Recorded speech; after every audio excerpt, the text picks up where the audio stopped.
Joining me now is Democratic presidential candidate and former HUD Secretary Julian Castro. Secretary Castro, I want to ask you about President Trump and his decision to at least temporarily call off peace talks with the Taliban at Camp David. You've said you want to withdraw U.S. troops from Afghanistan. What do you make of it all? This is another bizarre episode, Jake, for two reasons. First of all, I think, like most Americans, I don't know what to believe anymore that comes out of the mouth or the tweet of this president. Folks will remember that just a few days ago, he said that he had been in touch with China, apparently in order to try and calm the markets, and staff later said that that wasn't the case.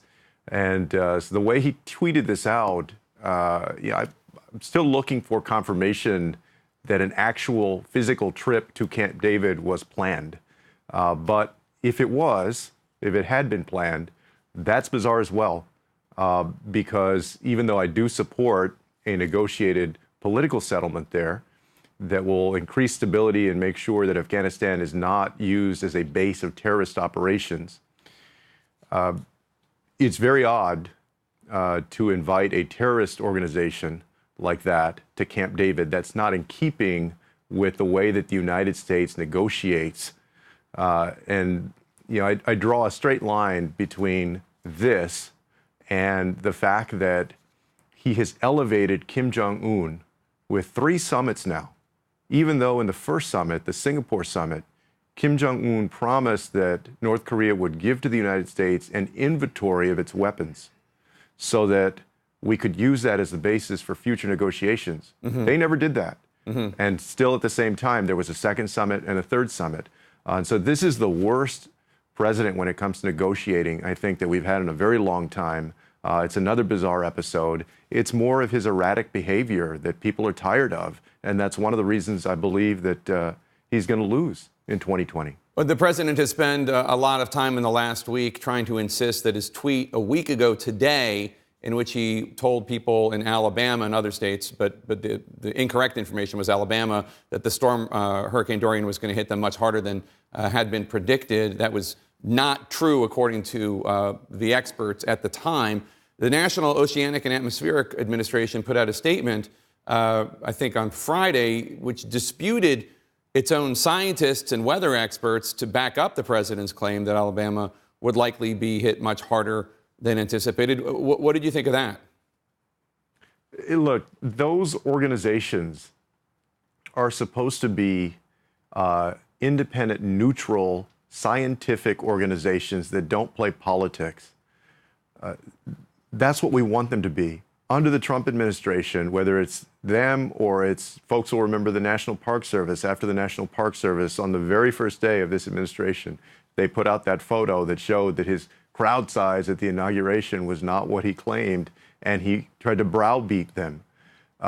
This is a president that steps all over the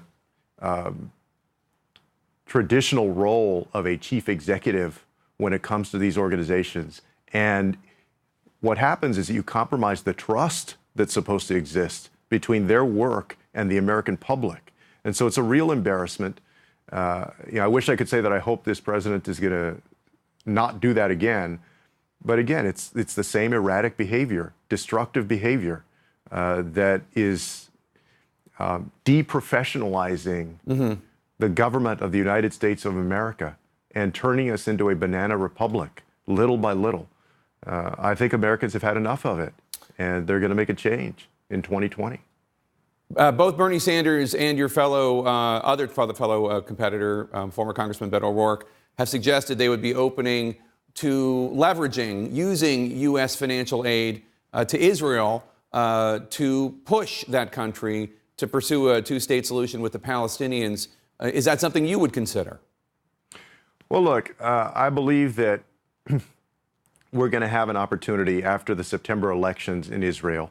I hope we're going to have a new opportunity to be a part of trying to bring those two parties together for peace there with a two-state solution. I agree that, with our allies, sometimes tough love is in order, but I would hope that that we wouldn't have to go down that road. Israel is an ally. It's going to continue to be an ally. I have deep concerns about Netanyahu and his administration, and we do need to ensure that the rights of Palestinians, human rights, are respected. And so I would hope that we wouldn't have to go down that road. So, okay, you would hope you would not necessarily want to leverage U.S. aid to Israel to push him to do that, is what you're saying. Well, that would not be my first move. I'm not saying that would never happen. And I think we're going to have a new opportunity after September because I'm hoping that they're going to have a new administration. However, I think there's a lot of working room between here and there. There's a new poll out today suggesting that former Vice President Joe Biden remains the front runner in the Democratic race. A lot of polls of Democratic voters suggest that one of the reasons for this is a lot of Democratic voters think Biden is the most electable, that he has the best chance of beating Trump than any other Democrat. What do you think? What I see is that, every time Democrats have won since 1960, they've won because we had a nominee that excited young people, brought together a new, diverse coalition of Americans, and was able to get that victory.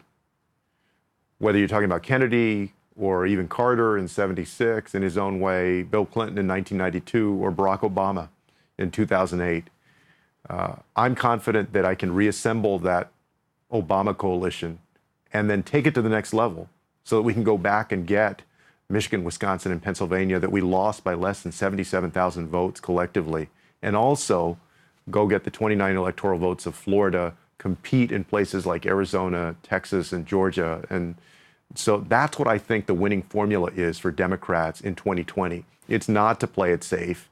It's not to believe that if we're just a little bit different from Republicans that we're going to win.